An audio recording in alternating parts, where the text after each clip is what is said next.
হঠাৎ করেই গণেশ উল্টে যাচ্ছে কিনা এই প্রশ্ন আমরা তুলেছি বেশ বেশ কতগুলো ঘটনার পরিপ্রেক্ষিতে। এই বাংলাদেশে ডক্টর মোহাম্মদ ইউনূস তিনি বিদেশি শক্তির সহযোগিতায় এসেছিলেন এবং বিদেশি শক্তির সহযোগিতায় টিকেছিলেন, এইটা সর্বজন বিদিত, সবাই এই কথা জানে যে আমেরিকা, ইংল্যান্ড, পশ্চিমা দেশগুলো মেইনলি, সেগুলো যদি আশীর্বাদ না দিত, স্নেহ না দিত, বুদ্ধি না দিত, পয়সা না দিত, তাহলে ডক্টর ইউনূসের পক্ষে নিজেরও টেকা সম্ভব ছিল না, তারই উপদেষ্টা বাহিনীও টেকানো সম্ভব ছিল না। সেগুলো থেকে আবার এনসিপি প্রসব করে এনসিপির মাধ্যমে আরো কিছু মবকারীকে সমাজে রাজ করতে দেওয়ার, সাময়িক রাজ করতে দেওয়ার সাহস, হিম্মত কোনো কিছু হতো না। এবং এই বাংলাদেশের স্বাধীনতা, সার্বভৌমত্ব, বাংলাদেশের প্রগতিশীলতা এবং এগুলোর বিরুদ্ধে একটি উগ্রপন্থাকে এস্টাবলিশ করে দেওয়ার কিছুই তিনি করতে পারতেন না যদি পশ্চিমাদের হাতের পুতুল না হতেন। পশ্চিমারা ভাষায় আবার ডুবায়, পশ্চিমারা আফগানিস্তান বানিয়েছে, আফগানিস্তান ডুবিয়েছে, পশ্চিমারা পৃথিবীর বহু দেশের নজির আছে এরকম ডক্টর ইউনূস তৈরি করেছে, ডক্টর ইউনূসকে আবার জলেও ভাসিয়েছে। এবার ডক্টর ইউনূসের দুশ্চিন্তার কারণ কি খুব বেশি হয়ে উঠছে না মার্কিন যুক্তরাষ্ট্র, আমেরিকা? দুশ্চিন্তার খুব বেশি কারণ হয়ে উঠছে না যুক্তরাজ্য বা ব্রিটেন, যাদেরকে তিনি টিউলিপকে দিয়ে খুব সাংঘাতিক হেনস্থা করেছেন? তার জন্য কি এখন ইউরোপীয় ইউনিয়নও কিছুটা দুশ্চিন্তার কারণ হয়ে পড়ছে যে একতরফা এই নির্বাচনের দিকে এই দেশগুলো আসলে শেষ পর্যন্ত কতটা ডক্টর মোহাম্মদ ইউনূসকে সমর্থন দিবে? আপনারা খুব খেয়াল করে দেখবেন যে ইউরোপীয় ইউনিয়ন এবং মেইনলি যুক্তরাজ্যের রিসেন্ট স্টেটমেন্ট এবং আমেরিকার স্টেটমেন্ট ডক্টর ইউনূসের কপালে কি একটু চিন্তার ভাঁজ ফেলেছে? খেয়াল করবেন দর্শকরা। বাংলাদেশে নিযুক্ত আমেরিকার রাষ্ট্রদূত ব্রেন্ট ক্রিস্টেনসন পা দেওয়ার সাথে সাথে আমরা বুঝছিলাম লক্ষণ কিন্তু ভালো না। ব্রেন্ট ক্রিস্টেনসনকে ডোনাল্ড ট্রাম্প কি মিশন নিয়ে পাঠিয়েছেন, বুঝে শুনেই পাঠিয়েছেন, এবং তিনি ওই বাইডেন প্রশাসনের পিটার হাস পাঠাননি। এই ব্রেন্ট ক্রিস্টেনসন তিনি বিএনপি চেয়ারম্যান তারেক রহমানের সঙ্গে দেখা করেছেন। তারেক রহমানের সঙ্গে দেখা করে ইউএস এমবেসি তার ফেসবুক পেজে কি পোস্ট করেছে সেই পোস্টটা একটু খেয়াল করবেন আপনারা। যে পোস্টে তারা বলছে ইংরেজিতে যে I meet today with BNP chairman Tarique Rahman to hear his presented perspective on upcoming election. The United States looks forward to working with all Bangladeshi political parties to advance shared peace and prosperity. আসন্ন নির্বাচন সম্পর্কে BNP chairman Tarique রহমানের দৃষ্টিভঙ্গি জানতে আমি তার সঙ্গে সাক্ষাৎ করেছি। যুক্তরাষ্ট্র শান্তি ও সমৃদ্ধির অভিন্ন লক্ষ্যকে এগিয়ে নিতে বাংলাদেশের সব রাজনৈতিক দলের সঙ্গে কাজ করতে আগ্রহী। ডক্টর ইউনূসের তালিকায় নিষিদ্ধ ঘোষিত আওয়ামী লীগ। আমেরিকার তালিকায় কি নিষিদ্ধ ঘোষিত? আমেরিকা পলিটিক্যাল পার্টি বলতে একটা সুস্থ মাথার মানুষ যেরকম আওয়ামী লীগ সহ বুঝবে, আমেরিকান রাষ্ট্রদূত, নতুন রাষ্ট্রদূত তখন বলছেন যে বাংলাদেশের সব রাজনৈতিক দলের সঙ্গে কাজ করতে আগ্রহী। ডক্টর ইউনূসের জন্য এটা ঘুম হারাম হয়ে যাওয়ার কথা না?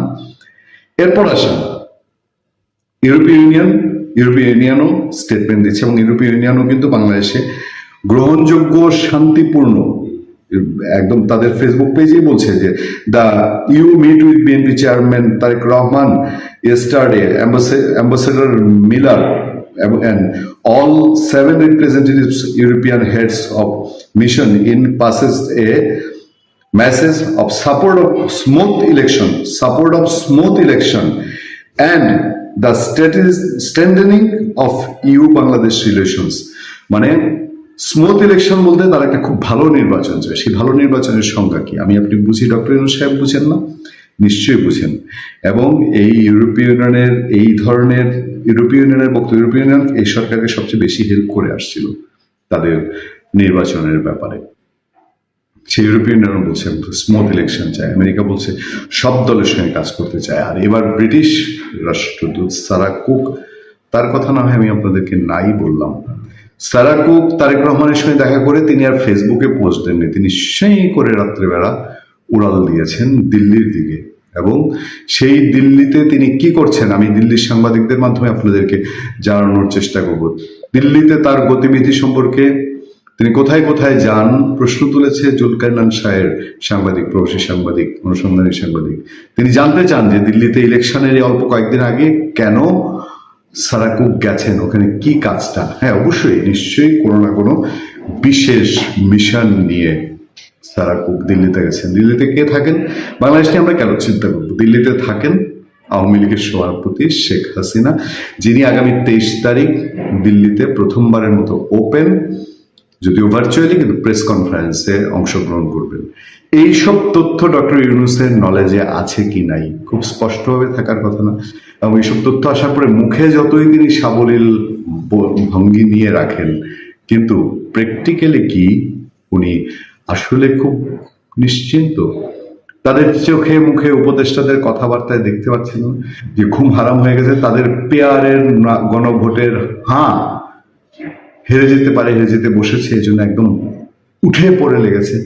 এখন সারা ওয়ার্ল্ডের যদি নিজেরা পর্যবেক্ষক না দিলেও যদি চোখ থাকে বাংলাদেশের নির্বাচনে কি হচ্ছে, ডক্টর ইউনূস কি চাইলেই গণভোটে চোরাই করে হাঁ জিতাতে পারবেন? যা ছাড়া তার কোনো পথ নাই বাংলাদেশে হাঁকে জিতিয়ে আনার।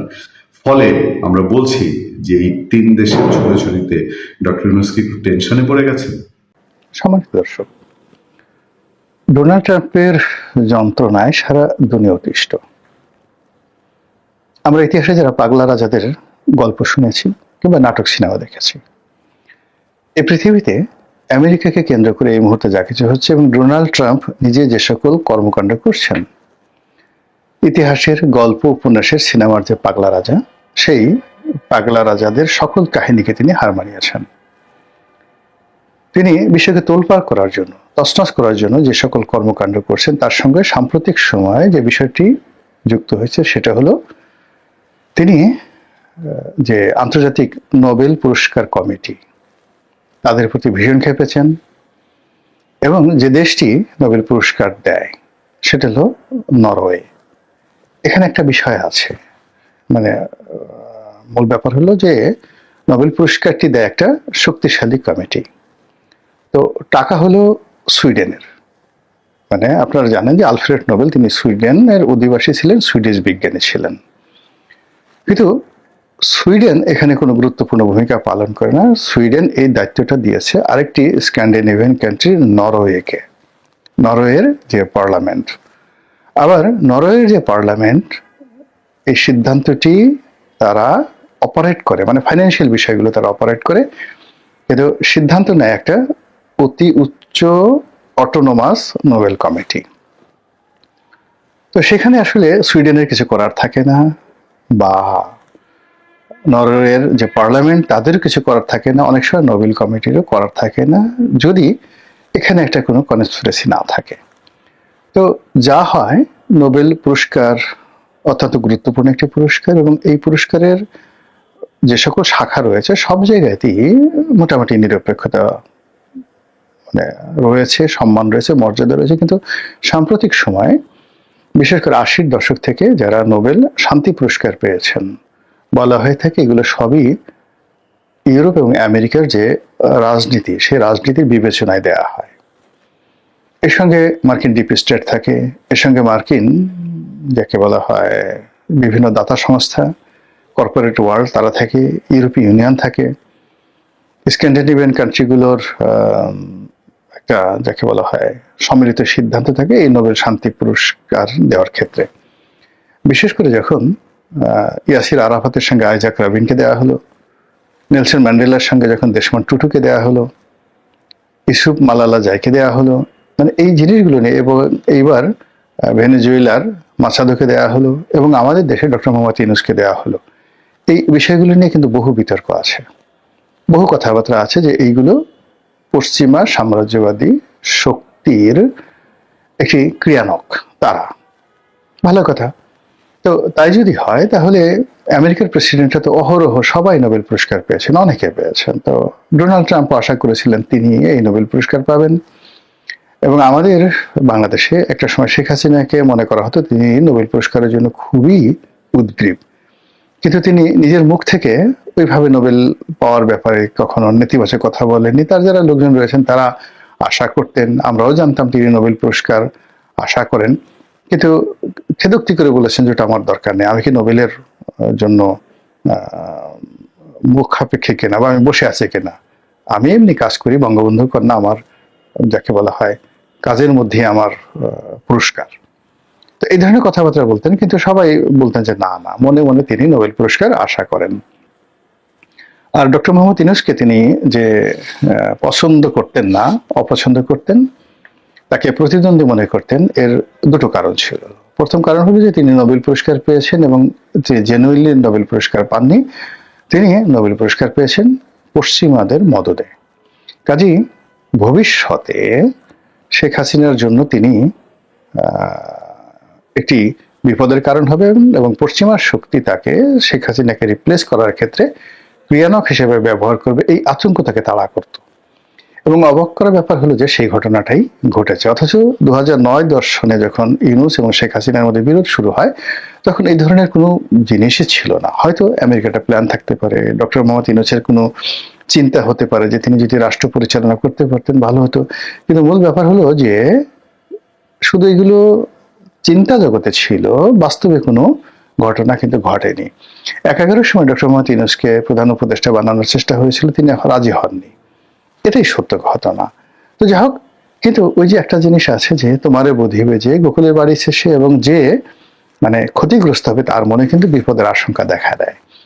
আপনি মারা যাবেন, মারা যাওয়ার আগেই কিন্তু আপনি বুঝতে পারবেন যে আজরাইল আসছে। আপনি ধ্বংসপ্রাপ্ত হবেন, চারিদিকে আলো বাতাস প্রকৃতি দেখে আপনার মনে হবে যে আপনার দিকে ধ্বংস ধেয়ে আসছে। আপনি অপমানিত, লাঞ্ছিত হবেন, ব্যবসায় লস করবেন, রোগাক্রান্ত হবে, এটা আপনি জানতে পারবেন, যার দ্বারা যে ক্ষতিগ্রস্ত হয়। তো সেই দিক থেকে শেখ হাসিনা কিন্তু বুঝতে পেরেছিলেন যে ডক্টর মোহাম্মদ ইউনূস তার জন্য, তার ক্ষমতার জন্য, তার রাজনীতির জন্য আজরাইলের পর্যায়ের। তো এই কারণে হয়তো প্রকৃতিগতভাবে তিনি চিৎকার চেঁচামেচি করেছেন এবং তার পেছনে নোবেল পুরস্কারটি, শান্তি পুরস্কারটি হয়তো এখানে নিয়ামক শক্তি হিসেবে কাজ করেছে। এইগুলো একটা ঘটনা। এখন ডক্টর মোহাম্মদ ইউনূসকে বাদ দিয়ে আমরা চলে যাই ডোনাল্ড ট্রাম্প। ডোনাল্ড ট্রাম্প পাগলামো করছেন, সিরিয়াস পাগলামো করছেন। সে পাগলামো করে ভেনেজুয়েলাতে তিনি যে কাজ করছেন, এটা নজিরবিহীন।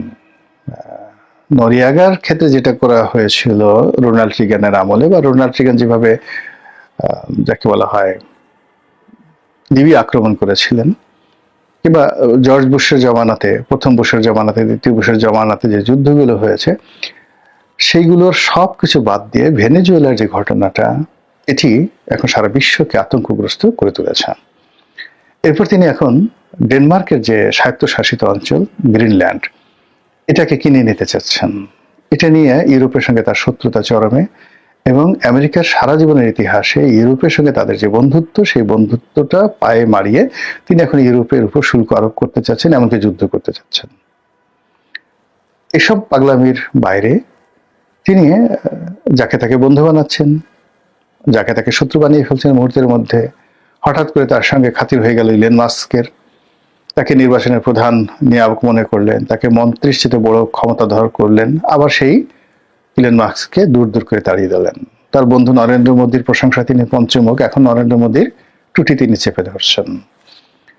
তারপর সৌদি আরবের ক্রাউন প্রিন্স মোহাম্মদ বিন সালমান, তার সঙ্গে তার দহরম মহরম সম্পর্ক, এখন সেটা আবার বিতর্ক তৈরি হয়েছে ইরানকে নিয়ে। তো এরকম অসংখ্য ঘটনা, এবং এই ঘটনার মধ্যেই তার এখন রাগ হয়েছে নোবেল শান্তি পুরস্কারের উপর। প্রথমত যে এই শান্তি পুরস্কার অতীতে যারা পেয়েছে, তাদের মধ্যে প্রথমেই তিনি টার্গেট করেছেন ডক্টর মোহাম্মদ ইউনূসকে।